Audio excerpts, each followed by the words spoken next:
Welcome back, everyone. LanceScurvX here, the Scurv podcast.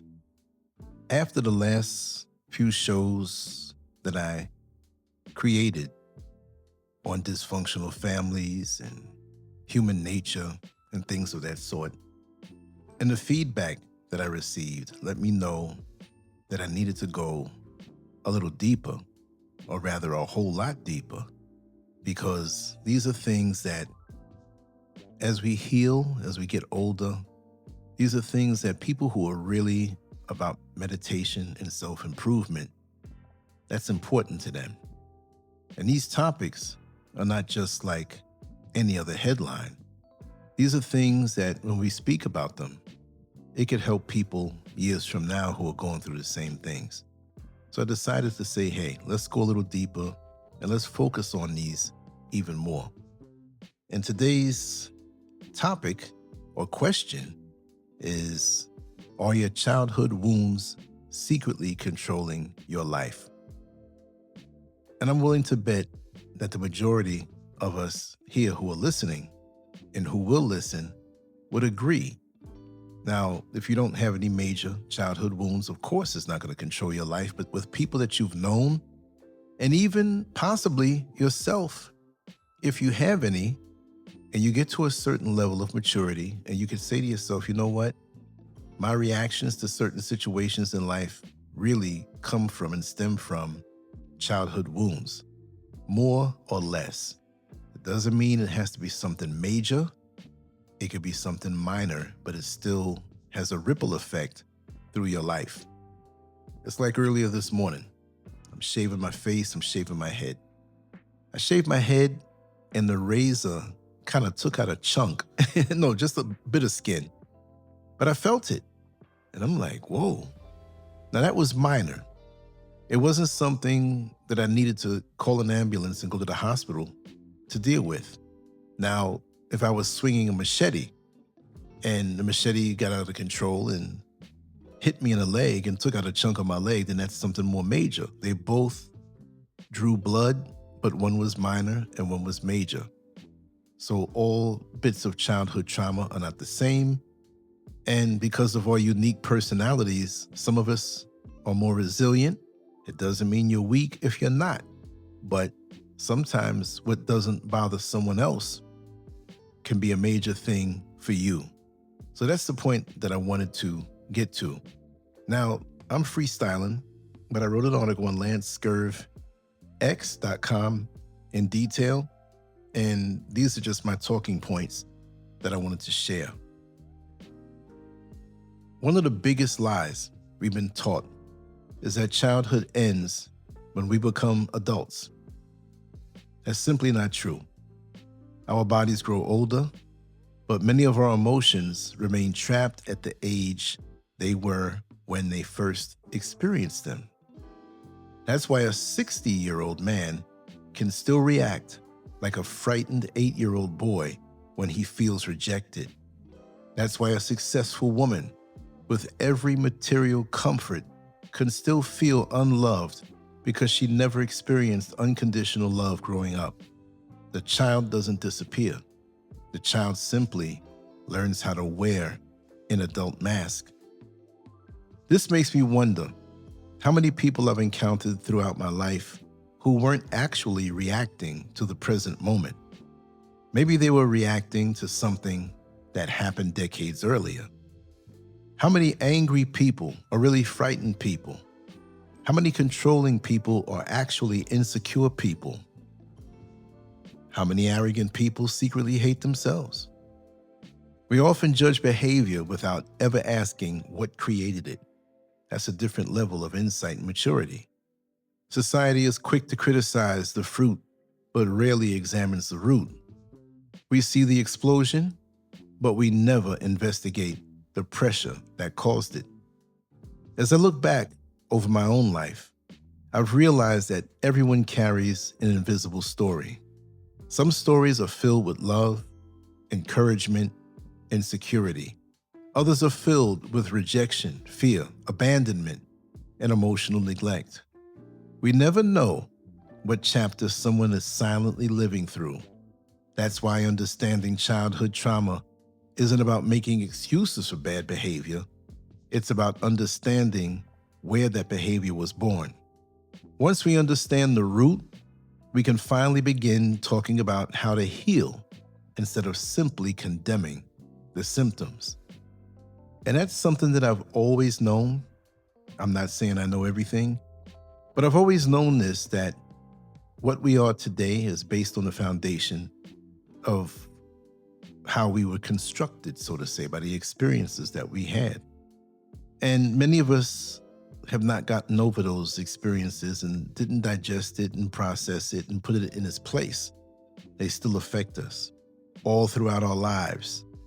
So when you deal with somebody in the present day and they react a certain way, whichever way they react, understand that you just possibly might be dealing with that child that they are. I'm not saying a grown, adult, mature person is a complete child. But like I always like to say, they still have that child branch on their tree. It's still there. Good, bad, or ugly, it's still there. So let's look over our lives and the people that we deal with and the insecurity that some have and the soft spots that some have. And you'll look at some of the people in your life and in your inner circle, past and present, and even the future, in a different light if you put that template over how you see them. Now, I realize more than ever how some of the men that I've encountered in my life were insecure little boys, but yet they put themselves out there as powerful. They wanted to be dominant, but they were scared. I understand that. And I understand even with who you are, you who are listening to this, your effect on a person may bring a different result than someone else when they're around that person. It's like chemicals. I mean, you've dated people in the past, you've been in relationships, and the chemistry is different between you and one person as opposed to someone else. It's how you deal with them, how you react, your essence, your energy. It does something to them different.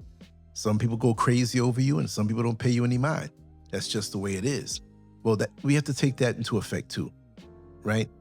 That effect is an intangible that most don't look at.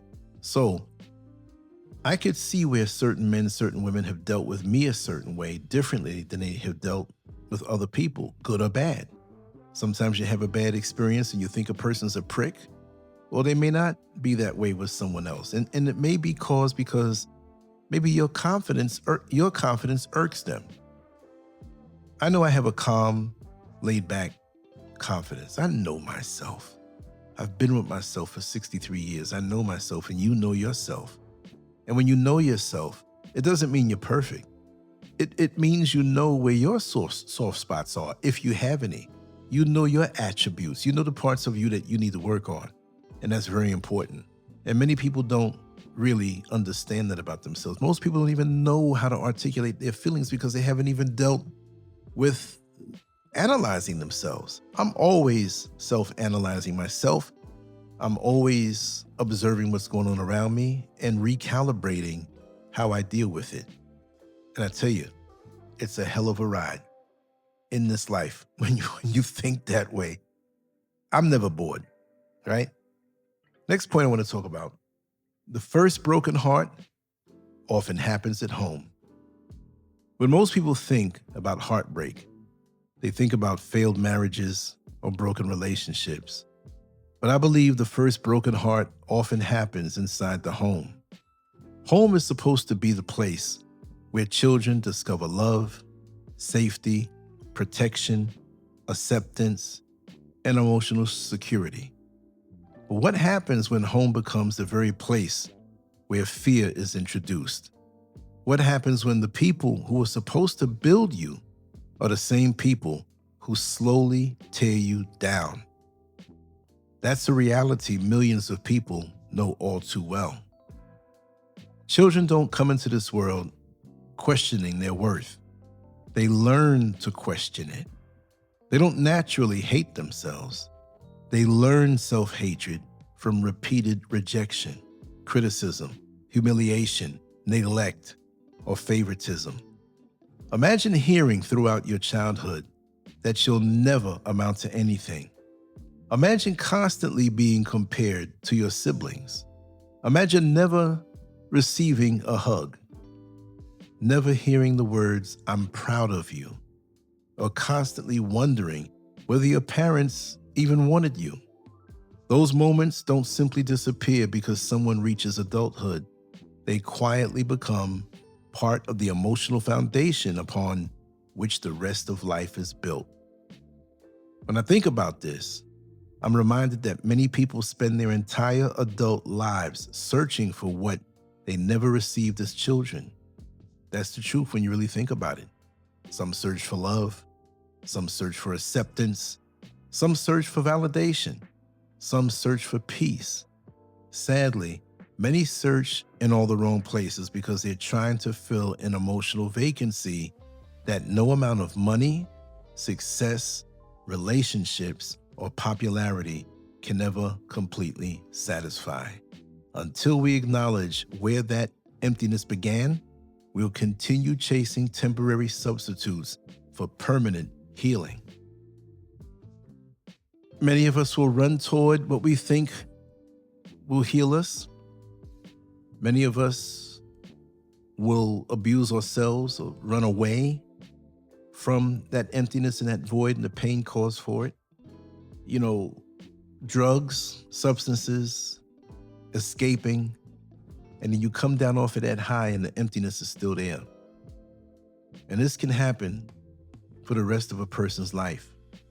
That what has happened to them can be so horrible, or they received it in a horrible way, or it could be mild. Who knows? Who am I to judge or assess whose trauma was less than someone else's? The main thing is that it's there and that void is there. And how frustrating it must be that you can attain worldly success, you can attain financial independence, you can attain world fame, popularity, and it still won't help the void that's inside that happened during childhood. And this is why childhood is very important. And even me, who, for the most part, I've enjoyed my childhood. I benefit from it today, this very day. And by me saying this, I realize with some people who are around me who didn't have that, they may have had a roof over their head, food on the table, their own room, but they didn't get that love. They didn't get that encouragement. They didn't get that making the parent or parents feel proud. And I had that. And I thought it was something that most had because I had it. But even as an adult, when I spoke about my appreciation for my parents, I know after a while, by the result, after a time, a few months, a few years, that many people resented me for that. So, not because I'm going to shrink myself to make somebody else feel comfortable, but I don't want to step on anybody's toes that way and make them feel any more hurt because they take what I'm saying as bragging. And that will happen a whole lot in this life when you're proud and you're happy about something in your life coming up, right? Next point I want to say is, or speak on, is family pain. Family pain doesn't stay inside the family.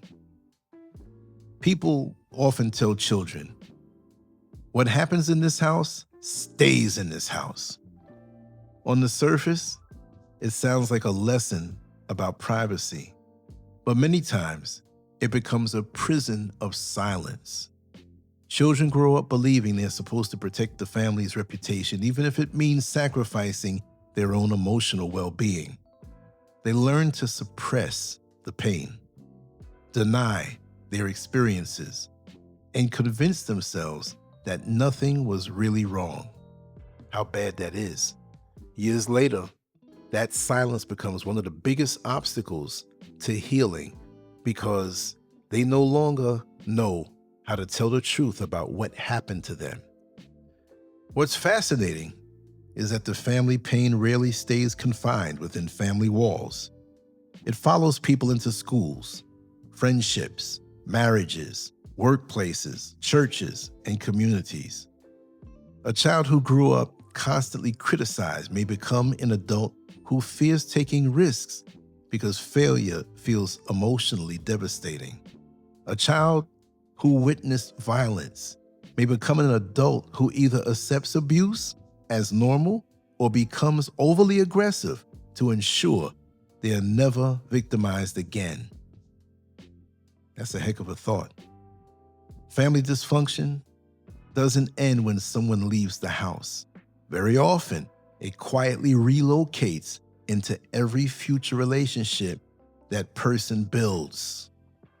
This makes me think about how many societal problems we're witnessing today that actually began years earlier inside someone's home.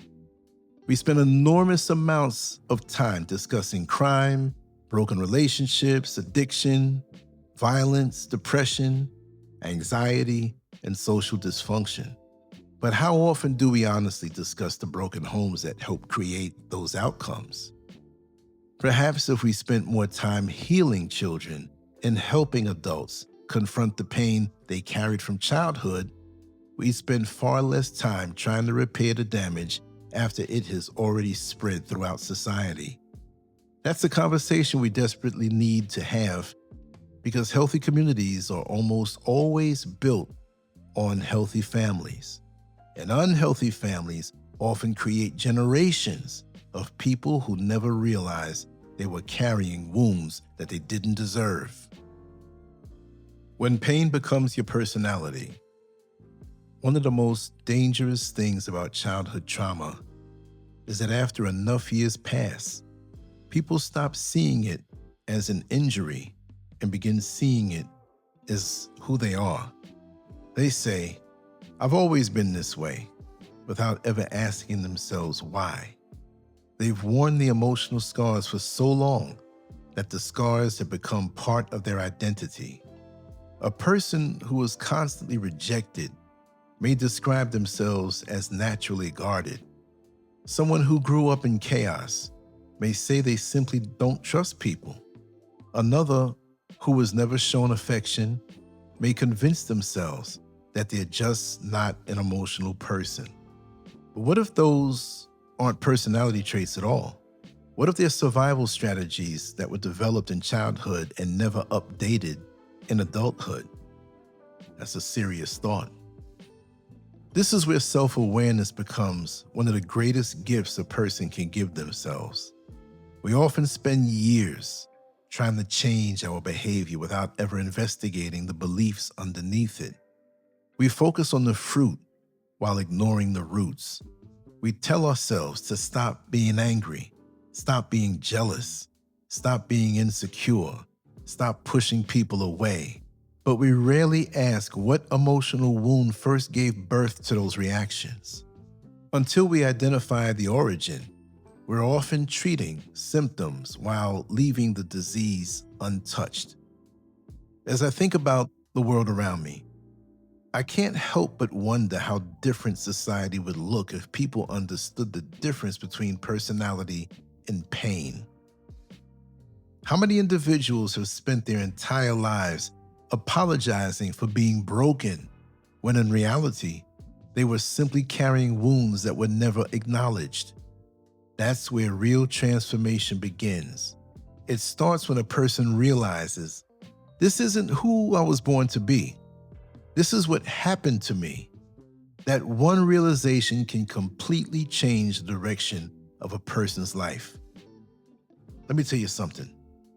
I know people personally that, say for example, people that I've known from childhood.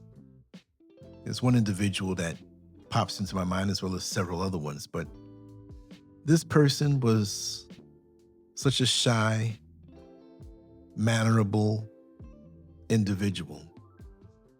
They were polite, they were very smart, loved to learn, and wanted to do all things that would help them to elevate themselves. They stayed away from the temptations that could be there in the streets or with people who had a bad energy. They stayed away from that. And certain tragic, dramatic things happen. I'm not going to put their business out in the street, but trust me, life-changing physical injuries, life-changing certain state of mind that came along that time. And what was inflicted on them drastically changed their outlook because they had a promising career in certain areas of expertise that could have really earned them life-changing money. They were right there. And then these things happened.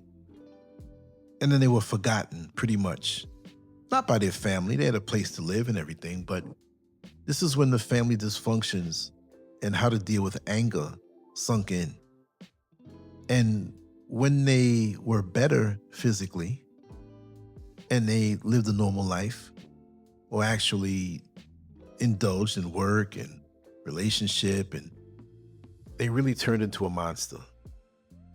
And because they still possess the overriding attributes that I described earlier in their life, it kind of gave us a membrane from which to not believe the monster that was growing within. And once that membrane wore away and other things happened to them, and the anger and the bitterness and maliciousness became more of a permanent part of them, they were unbearable to many people around them. And then it became abusive to the relationships that they were in. And now they find themselves in a really bad position in life, but that was not them in the beginning. Life can treat you in a certain way and bring you such trauma that it can be something that you could just never shake off in certain situations. So I'm not making excuses for people who have gone through stuff. I'm just saying that if you've gone through stuff, don't think that the next person's trauma was something on the same level, or they didn't receive it on the same level, or maybe you healed yourself up from it, but they couldn't because they took it harder, because it could have been something that maybe you couldn't have handled. So we have to have a little sympathy and empathy while not letting them step on our toes. We have to understand how these things start. I mean, if you have a serial killer who was traumatized as a child, then you got to have understanding, but you're not going to want to hang out with this person or have them around you because they might do you in. But we need to understand what made them the way they are. And so this is why I say, let's take a little time and meditate on the people that are always around us so we can understand them better, because that makes a world of a difference. Here's another point that I think you'll find interesting, if not maybe in your own life, but the lives of others. Why we often choose people who hurt us. One of the greatest mysteries in human relationships is why so many intelligent people repeatedly find themselves attracted to the same unhealthy personalities. They leave one toxic relationship only to enter another one that feels strangely familiar. They promise themselves they'll never tolerate disrespect again, yet they somehow end up in the same emotional prison with a different face standing in front of them. It isn't always because they're weak. Very often, it's because familiarity has been mistaken for love. The human mind has an incredible tendency to seek what feels familiar, even when that familiarity is unhealthy. Someone who grew up with emotional distance may unknowingly feel uncomfortable around emotionally available people because healthy love feels unfamiliar. Someone raised in constant conflict may mistake drama for passion because peace doesn't resemble the environment that shaped them. It's a painful cycle because people often spend years searching for happiness while unconsciously choosing what reminds them of home, even if home was filled with pain. This opens the door to one of the most important conversations we can have about relationships. Before asking why certain people keep appearing in our lives, perhaps we should ask why we're repeatedly opening the door to them. Healing doesn't always change the people we attract. It changes the people we're willing to entertain. As our self-worth grows, our tolerance for disrespect naturally decreases. We stop chasing individuals who drain us because we finally understand that love should never require us to abandon ourselves just to keep someone else comfortable. But then again, that's how it works. We all have the friend that goes from one abusive relationship to another abusive relationship that always starts out looking good, sounding good. We feel better for them until we realize they're back in the same mess again. And oftentimes, if we're in a place, say we all go to a restaurant together and she feels or he feels madly in love with the person and they feel or think they're having a sense of fulfillment, we can see the slightly abusive remarks or looks. And if we tell this person who's our friend, like, listen, did you pick up on how they spoke to you? They might jump down your throat. But it's only after a time will they really admit that they went into another bad situation, because they don't want to be known for that. So if you ask too early, even when they sense it, they kind of want to ignore it.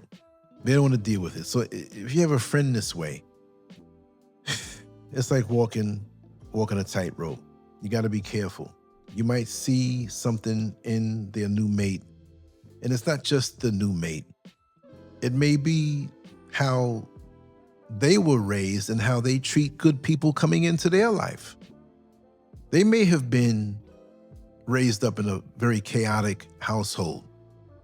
So that person who they're trying to attach themselves to, who technically is great for them because it's been that person's certified through other relationships, friendships, and proximities that this is a good, peaceful person. But then that chaotic friend who was raised up in that crazy household, they'll be the ones who abuses them. You gotta look at it that way. It's not just the whole victim thing. And maybe they want a person, or they think they want a person who is chaotic like them. And nobody ever says that, but that's what feels comfortable because that's what was around them when they were raised up in their formative years. Again, you can't whip going back to childhood. Find out how they were raised. And again, they're not always going to tell you. They're going to dress things up sometime. This is all of us. They have to come clean. So really, when you're getting around someone new, whatever the dynamics of the relationship is, don't even always ask, but try to observe and test the reactions.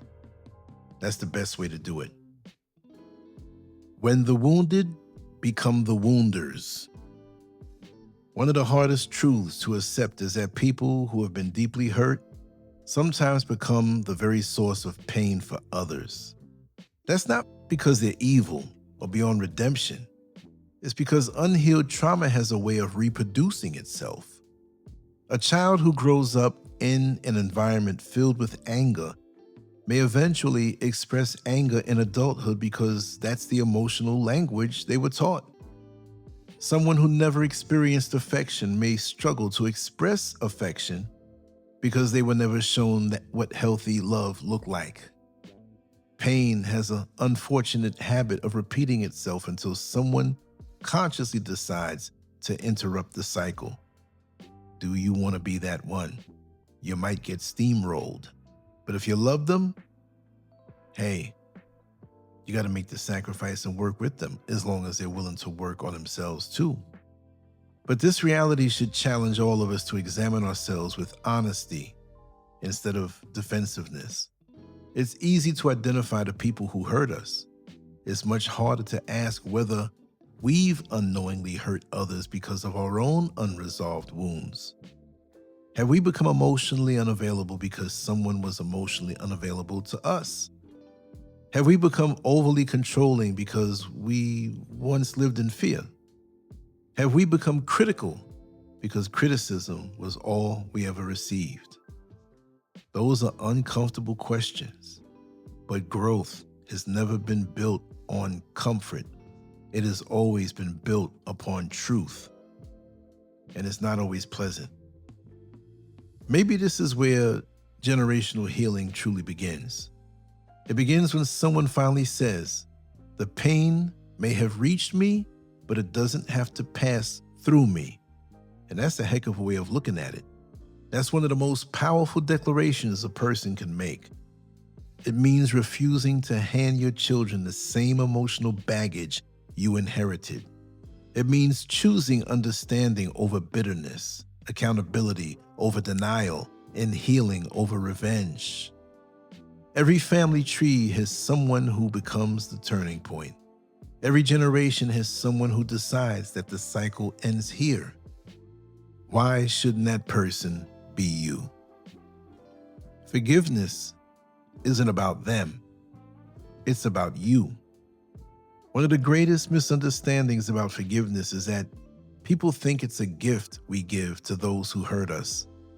While forgiveness may certainly benefit relationships that can be restored, its greatest benefit is what it does inside the person choosing to forgive. Carrying bitterness is like carrying a heavy backpack filled with rocks up a steep hill that's very muddy. The person who hurt you may have gone on with their life years ago, while you're still carrying the weight every single day. Forgiveness isn't saying the abuse didn't happen. It isn't pretending the betrayal wasn't real. It isn't giving someone permission to continue mistreating you. It's choosing to stop allowing yesterday's pain to rent space inside today's peace. That's deep. This is where many people struggle because they confuse forgiveness with reconciliation. Those two words aren't interchangeable. Someone can forgive without reopening the door to further abuse. Trust is earned and must be earned. Respect is earned. Reconciliation requires repentance, accountability, and changed behavior. I have to say that one again. Reconciliation requires repentance, accountability, and changed behavior. How many people have we accepted back in our lives without having them repent, be accountable, and show some changed behavior? Now, if they don't want to do it, they can go on about their way. But a lot of times we shortchange ourselves by allowing them to pass the steps that it takes. They got to acknowledge what they did, they got to repent for it, and they got to change the behavior. If not, hit the road, Jack, and don't come back no more, no more, no more. If those ingredients are absent, forgiveness may still be possible, but wisdom says healthy boundaries must remain in place. Far too many people have returned to toxic environments believing that's what forgiveness required, only to discover they were reopening wounds that had finally begun to heal. As I reflect on this, I believe forgiveness is one of the purest forms of self-respect. It says, I am no longer willing to let my future be chained to my past. It doesn't erase history, but it refuses to allow history to become destiny. That's a conversation worth having because many people have spent decades waiting for someone else to change before giving themselves permission to be free. Freedom begins the moment we stop making our peace dependent upon another person's choices. And that's real. What if the apology never comes? Well, one of life's hardest realities is accepting that some people will never admit what they did. Some parents will deny everything until the day they leave this earth. Others will minimize the damage by saying, "You turned out just fine," or "That happened so long ago, why are you still talking about it?" Those responses can reopen emotional wounds because they make the injured person feel invisible all over again. Waiting for accountability from someone who refuses to acknowledge the truth can become another emotional prison. That's why healing has to become an inside job. It begins when we understand that validation doesn't always come from the people who wounded us. Sometimes we have to become the witness to our own pain. We have to stop questioning whether our experiences were real simply because someone else refuses to admit them. Our memories matter. Our emotions matter. Our healing matters, even if the people responsible never acknowledged what happened. This is where I believe many people can finally breathe again. Imagine spending your entire life waiting for one conversation that never takes place. Imagine postponing your happiness because you're waiting for words that may never be spoken. At some point, we have to lovingly release that expectation and realize our future is too valuable to remain tied to another person's silence. That's not giving up, that's taking our life back. And it's very important to do because I witnessed a situation where there was a young lady who spoke to her aunt about when she was violated intimately. You know, I can't really say these words on social media because AI will ban you or come after you, but you know what it was. And this young lady was violated by an older family member for several years. And when she brought it up to bring peace to herself to her aunt, and she spoke to her mother already without any great results. But when the aunt turned around and said, well, why are you bringing this up? It's the past. It's the past. So if I take a knife and jab your eye out, 20 years go by, and you say, look what you did to me, and I turn around, does it make it okay for me to say it's the past? That was a physical wound that I told you about, if I inflicted it on somebody. But these emotional wounds and these violations and trauma that we had to deal with, and you dismiss it that way? Some families are straight up cruel, and they will never speak on or acknowledge the pain a child or another family member went through. You know, that is, I can go a little further, but people wouldn't understand me and I would have to even explain it. But certain bloodlines, certain cultures, they're just so unemotional. And they can cause their children to be that way too in relationships. And again, that popped into my head. There's another topic that I need to talk about, but I'll save that for another video. Here's one. Healing is a daily decision, not a single moment. Many people imagine healing as one dramatic breakthrough where every painful memory suddenly disappears forever. Life usually doesn't work that way. Healing is much more like rebuilding a house after a storm. The damage didn't happen overnight, and restoration rarely happens overnight either. It takes honesty, it takes courage. Some days you'll feel stronger than ever. Other days, an unexpected memory, smell, place, or conversation may remind you of wounds you thought were long behind you. That doesn't mean you failed. It simply means healing is still taking place. One of the greatest acts of self-love is giving yourself permission to grow without demanding perfection.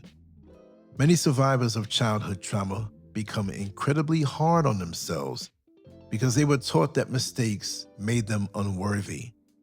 They expect instant progress and become discouraged whenever old emotions resurface. But growth isn't measured by whether pain ever returns. It's measured by how differently we respond when it does. The goal isn't pretending we were never hurt. The goal is refusing to allow those hurts to control our choices any longer. Big difference. As I think about this journey and my journey, I'm reminded that healing isn't just about recovering from the past. It's about creating a future that looks nothing like it. Every healthy decision becomes another brick laid on a stronger foundation. Every boundary becomes another lock on the door protecting our peace. Every honest conversation, every act of self-respect, every refusal to repeat old patterns becomes evidence that we're no longer living as prisoners of yesterday. That's something worth celebrating because every step forward is proof that pain doesn't always get the final word. And many of us are so caught up in the clouds that are over our mind. Let me ask you something. Here's a funny one. It just popped in my head. All my analogies always pop in my head, right? You ever had it where it was a rainy day all day? I mean, you got up and you thought that you can just go outside as a child and play, or as an adult to go out and run chores, but it was a rainy day, really bad at first, and the clouds were so thick, no sunlight. And you looked out the window, the rain kind of slowed down a little bit, but it's still raining. You said, I don't want to go outside in the rain. Even if you drive or on foot and taking public transportation, whatever it may be, you wanted to go out in a sunny day. You didn't even mind if it was a little cloudy, a little back and forth, but you didn't want to get wet. Not today. Certain days you go out and you feel better. You feel good. Like, I don't care if it's raining bricks out there. I'm going outside. But then you kind of give up and you say, this day is shot. And you're so disappointed that you don't even do the things that you could do inside the house as far as a different task or a different chore that you had planned, because that day you really wanted to go outside in the sunlight. You look out again a couple hours later, you say, the day is shot. You close the drapes on the window, or you just go into a room where you're not near any windows that are there. You lay down a little bit. You scroll around on your phone. You fall asleep a little bit, determined to know that this day was wasted. But it's still sunny hours, but the sun's not out. Now you look out the window and it's like it was never a cloudy day. And it's like, man, it's beautiful outside. Now all of a sudden you have the thought, I need to get outside and take care of business and do what I have to do. You have a renewed spirit. What I mean to say, the point that I'm saying, healing is a daily decision, not a single moment, is that don't make up your mind that your day or your life is going to be completely cloudy, because the sun is eventually going to come out and you're going to feel a whole lot different. So even when you have old thoughts, old memories, like we smell a color, I smelled a cologne, a perfume that reminded me of a dear friend of mine that passed away several years ago, but I haven't seen her in like maybe 20 years. But that perfume reminded me of her, and I felt a little sad. But these things will happen. But when it comes to your healing, just because you have a day that something reminded you of your trauma and you feel a little down about it, don't think you're failing in your healing, because that sunny day is always coming, right? We don't move the same rate all the time. Whatever you do in life, sometimes we move 100% one day. Sometimes we move 40% that day, another day, 60%, 13%. But the main thing, don't knock yourself because you're not moving it at 100% like you did the other day. 13% is still moving forward. Don't demand of yourself always that when you look back, well, today wasn't as good as yesterday. Yes, it was. You move forward if you did move forward.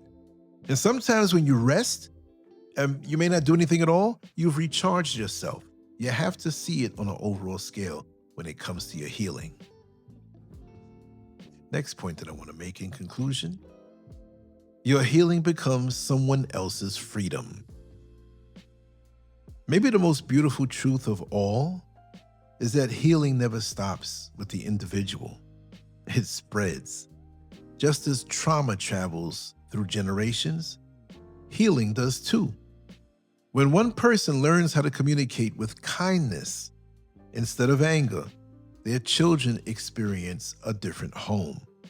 When one person chooses accountability over denial, everyone around them benefits. When one person refuses to continue cycles of manipulation, fear, emotional neglect, or abuse, an entirely new family legacy begins to take shape. One healed life can change countless other lives without ever realizing the full impact, and they never really do. This is why healing is very important. This reminds us that healing isn't a selfish pursuit. It's one of the greatest gifts we can give the people we love. Imagine children growing up in homes where they're encouraged instead of criticized, listened to instead of ignored, corrected without humiliation, and loved without conditions. Imagine marriages built on emotional safety instead of emotional survival. Imagine friendships where authenticity replaces pretending. Those realities begin with individuals who are courageous enough to confront their own pain instead of passing it on to someone else. It's a beautiful thing. But as I bring this conversation to a close, which is really a monologue because it's only me talking, I know that. I leave everyone with one simple but life-changing thought. We can't rewrite the first chapters of our lives, but we hold the pen that writes every chapter from this day forward. We may not have been responsible for the wounds we received, but we are responsible for what we choose to do with them now. We can continue carrying them as chains, or we can transform them into wisdom that helps set someone else free. In many ways, that's the highest purpose pain can ever serve. It becomes the testimony that lights the path for someone else who's still trying to find their way out of the darkness. And once you unlock the darkness that you have been, the trauma that you've experienced, and pass it on, what you've learned and how to deal with it, it may not be received immediately, but after a while, that individual, they'll reach out, even if it's not to you, but deep down in their thoughts on what you shared with them through your example, and it will help them. And it will go on and on and on long after we're moved on from this earth. That's the effect of it. So we have a lot of work to do on some level, whether it's working on ourselves or helping others to see the light, because not every day is going to be cloudy. I'll end it at that. Leave your comments. Let me know what you think. On to the next one. LanceScurv out. Peace.